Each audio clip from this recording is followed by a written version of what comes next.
How to change EQ filters in DJ. In this video, I'm going to show you how you can make changes in the equalizer. First of all, open the application.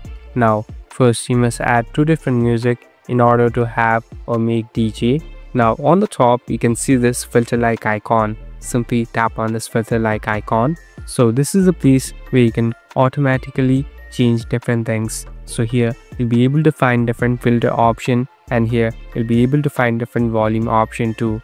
So here you can select the one that you want to change into, and here you can even use different type of music and sound volume according to the use that you want to do. So it's according to your wish and customization how you want to change it. At last, simply go back and it will all be set. Now the mixture and the FX is completely set, and you'll be able to customize your own music. Thank you for watching this video. I hope this video will help you.